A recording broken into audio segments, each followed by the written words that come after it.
never satisfied with the turning out of things, the fear of bleeding one more time, like an open door with the hinges written too. The fear of getting over you is like an open door. Tear away this part of me that hides so deep inside of me. You can't deny just what you are, a masquerade that's gone too far.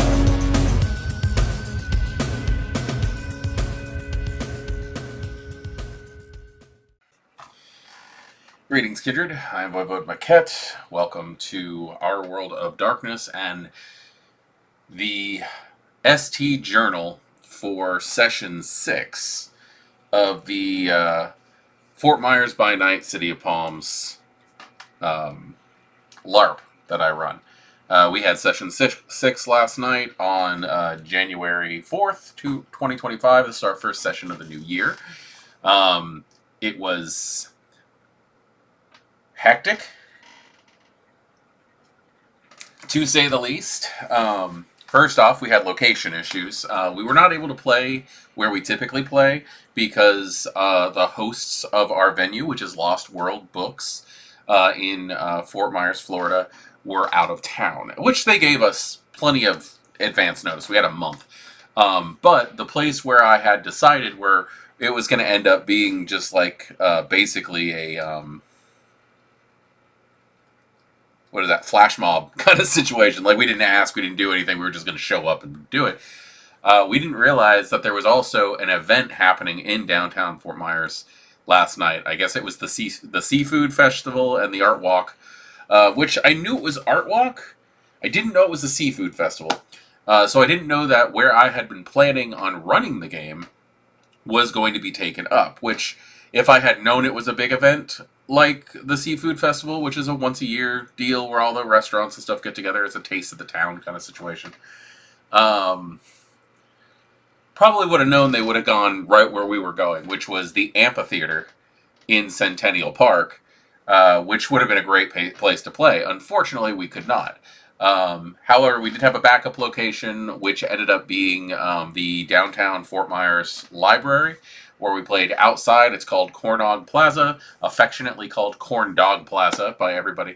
But there's seating and everything. It's nice. The only issue that we really had was there's no real bathroom access, which we survived. So whatever. But as far as the story went, this time around we were a lot more organized. Myself and my partner in crime, as far as the LARP goes, Lore. We have been doing a lot of work. We're doing a lot of stuff that I really did not want to do. I'll be 100% honest with everybody here. When I said I was going to start up a LARP, I was not going to worry about character sheets. I was not going to work on anything like that. It was just going to be honor system as far as character sheets and XP goes and stuff like that. And if I saw somebody who was doing something that's like ridiculously crazy, I would have dealt with them then. Laura's a lot more detail oriented than I am, and she is auditing sheets and stuff, which is great because we're going through and we are finding discrepancies, but no one's cheating. It's more like, oh, they misread something, or we realized something was done, because it's a new system. We're using the Vampire the Masquerade Mind's Eye Theater rules, the new one, the fifth edition of LARP kind of situation, and everybody's learning. It's a learning curve. But the story has been just non-stop drama, especially since last session, where the Revenant family of the Obertists decided that they were going to kidnap Father Michael, our principal of the faith, who is a mortal who is part of our city council. Watch older sessions if you want to understand context to that. He's fine. The Revenants were scattered, attacked, taken care of. One got away. It's all this stuff, all this drama. And So I guess let's just go with what we did at game. At our pre-game announcements, we discussed um, the new system we're using for doing projects, so that people can build things and hunt and stuff like that during downtimes over our Discord, which is seems to be working fine. Obviously, this is a work in progress situation where we're going to continuously update and make things better for people. But for right now, it seems to be doing great. The one of the first big project things that we ended up having to do is the hunt for Akif Obertus, who is the one who really instigated everything when it comes to, or at least seems to be the one who has instigated things as far as the kidnapping of Father Michael and the mass combat we had in Elysium, where all the vampires turned on the revenants and everything. It was nuts. So we were dealing with that. So there is information that needs to go out to people who are involved in that. We also we are fully incorporating the hunger tests at the beginning of the night to see if people come in at 1 or 2 hunger, and also dyscrasias, which I am greatly enjoying. We I don't think about technology firsthand. I know that sounds weird considering the fact what I do for a living. I'm online right now and making video, but the Dyscrasia cards scare the hell out of me. I like them. I like them a lot. I think they're great. Having those ready to go is amazing, especially because I lay them all out and I go, okay, pick one. And I set them up by type of Dyscrasia and what blood resonance it is. But the idea of letting people take the cards that I spent money on where they could be put into pockets, bent, boxed, forgotten to be given back, and walked off with. Like, there's so many things that just scare the hell out of me with that stuff, because I love my collections. I'm a Zemitzi. I don't want to lose my stuff. However, what ended up happening, and it was a player who had the idea, was they get their Dyscrasia card, they take a picture of it, and they give it back to me. So, oh my god, thank you for the player who gave me that one, which I believe was our Morgan, our Gangrel Primogen. Anyway, I think, I'm not really sure. There was a lot going on last night. So storyline was amazing. Basically, we have a Revenant in captivity, which in between game sessions over our Discord roleplay, which by the way is happening right now. I keep getting distracted looking at my other screen because I've got Discord open and I'm watching the drama unfold over what happened last night, because there were some severe political maneuverings happening for a small portion of the game.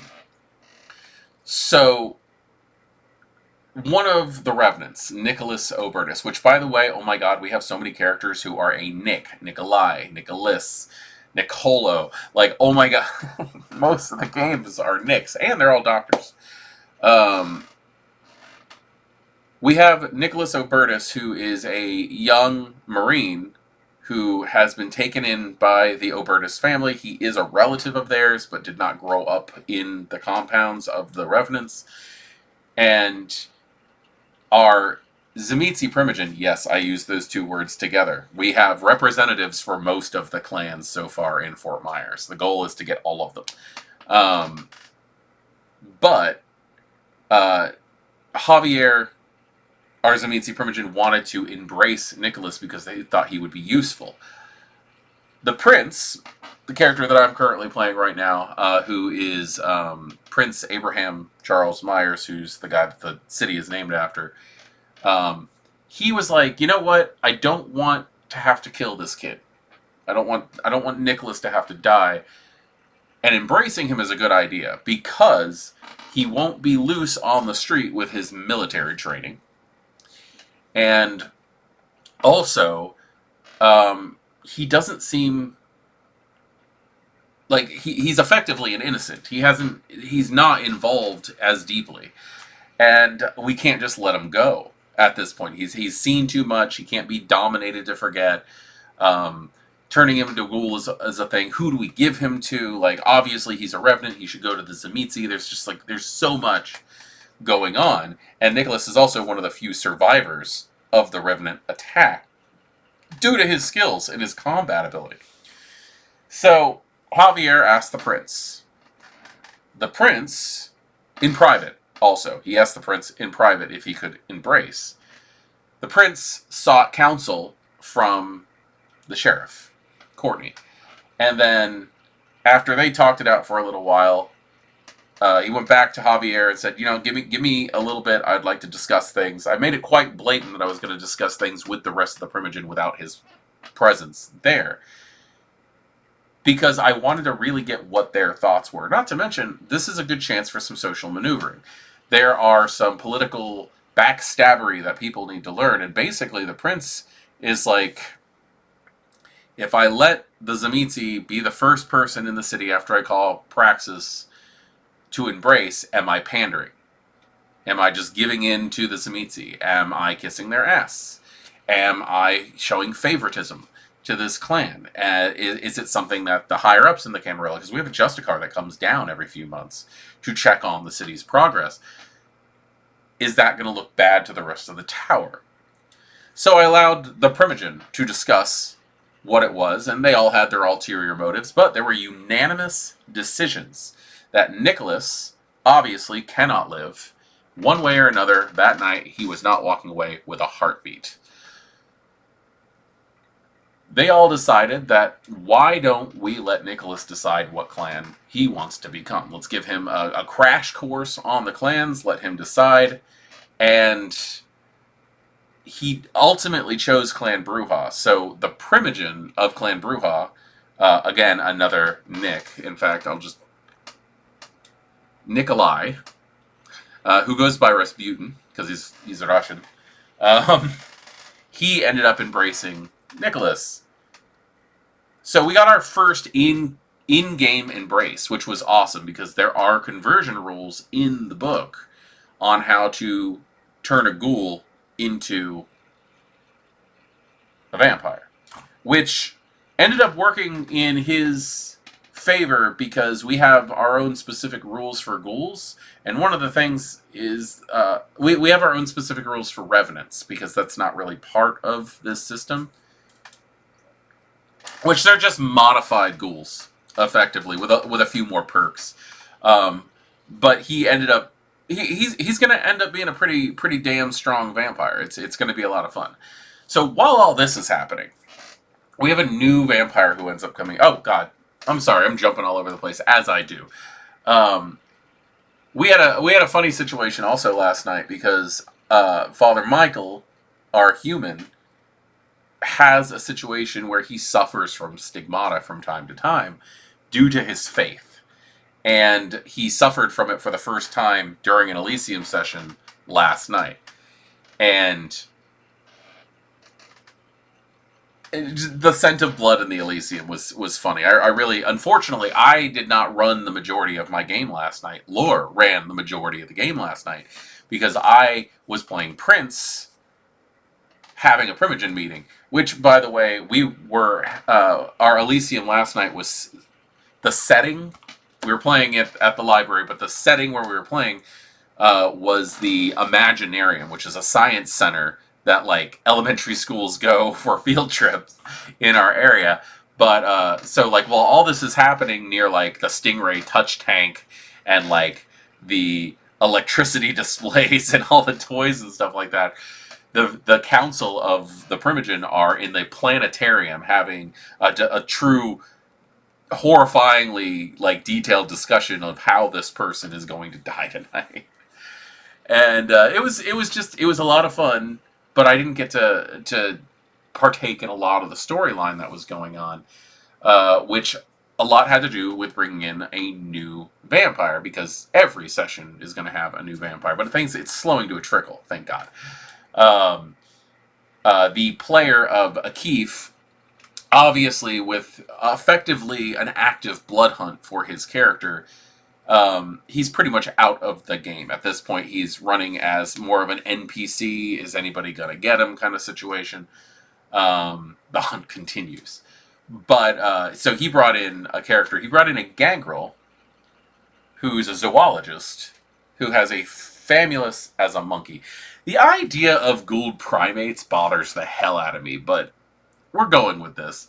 And so like he's newly embraced, and there's like oh my god, who is this guy? What does he have a monkey? It's just all over the place. But we've got a lot of progress happening with background storylines that are happening. There is a school being constructed, or not being constructed, not like brick and mortar being built, but like the sheriff, actually, Courtney, is heading up the project on getting together a basic curriculum for new kindred who don't have sires. Very similar to the stuff that's happening with Critias in Chicago with his like finishing school. The whole concept is they will go through several classes, and then a test will be given, and if they pass the test, they graduate. If they graduate, we have like the release party, and they're allowed to go on their own. And like every time we turn around, there's another kindred that needs to go to the school and pass their test. So we're working on the curriculum for that. There is also a character in our game by the name of Samael. Everybody calls him Scribe. He's actually a carryover from my tabletop game. The Malkavian Samael, Sam Scribbles, Scribe, whatever you want to call him. The player it's my kid Sam, first off, but he likes that character so much he wanted to play him in both the tabletop and the LARP, and I allowed it because why the hell not? The universes are not connected, so just experience, do what you want, play with the mechanics, check stuff out. There's no reason why people can't do that. So he has in the tabletop game the lore sheet for Carmelita Nelson. Specifically, he's one of the librarians that Carmelita Nelson has dotted all over the country. There is no lore sheet for that in LARP. So he wants to basically have that library be part of his history, be part of his past, but he wants to recreate it here in the LARP. Which is awesome, because he's working with people who have the lore master merit, and they're basically getting together, trying to create a kindred archive. Basically, he is making his own version of the Carmelita Nielsen libraries in our LARP, so that there's always some player you can go to find information. That's being built up, which is a lot of fun. Right now, because we ended up having that character who was playing Nicholas embraced by Clan Bruja, there's a lot of drama over what's happening, especially now since over the Discord play, Javier, the Zemitzi Primogen, who wanted to embrace Nicholas, has just found out what happened. And our Discord is set up really, really cool. I gotta give mad props to Lore for organizing this. Like, I put it together, she fixed it, because I am not a tech person. But I'll walk you through. I'm pretty sure I already did this before, probably last session, but I'll walk you through what our Discord has. We have a general chat and all that stuff. We have in character and out of character announcements. We have resources for V5. We have a spot for our story through memes, which you guys get to see also if you're interested, because a week before the next session, I tend to gather them all up, put them to music, and put them on the channel, so you guys have access to that. Then we also have spots where kindred in the city can hang out and talk, basically little Elysiums for just interaction roleplay. No test, no anything, it's just chat. And then we have a spot for all the downtimes, so that people can like say what they're doing throughout the month in between games, spend XP, all that stuff. And I'm looking at, oh my God, currently I'm looking at the council, the city council room where everybody's allowed, like the Primogen Council, the Seneschal, the Prince, all of them are allowed to get together and talk. And there's some drama going on right now over the fact that Javier is not too happy that Nicholas was embraced by Clan Bruja. Not trying to spark a clan war at all, but we are definitely teetering on that.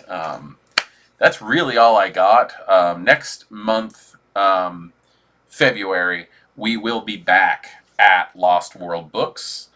And this drama is going to continue, which I'm excited for because we have a steady, like, 25 to 30 people who are showing up to this. We actually have a good number of people who are officially on our roster, we'll put it that way.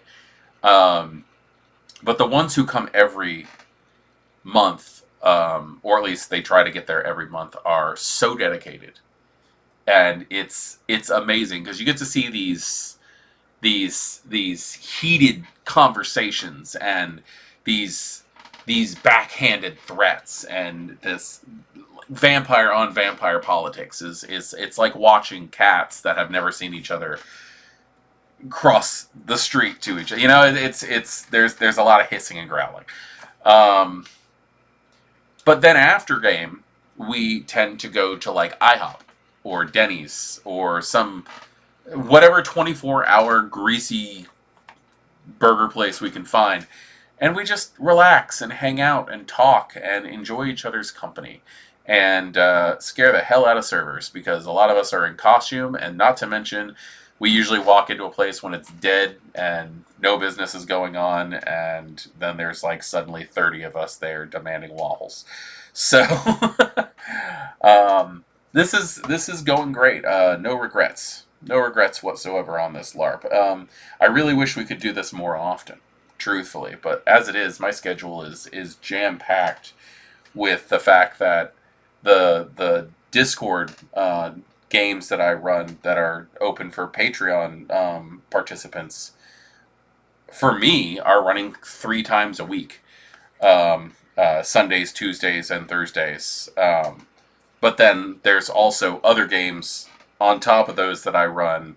And then also we have 3 other storytellers that are also running sessions at other times. So like this whole World of Darkness constantly running thing is exhausting. It's incredibly fulfilling.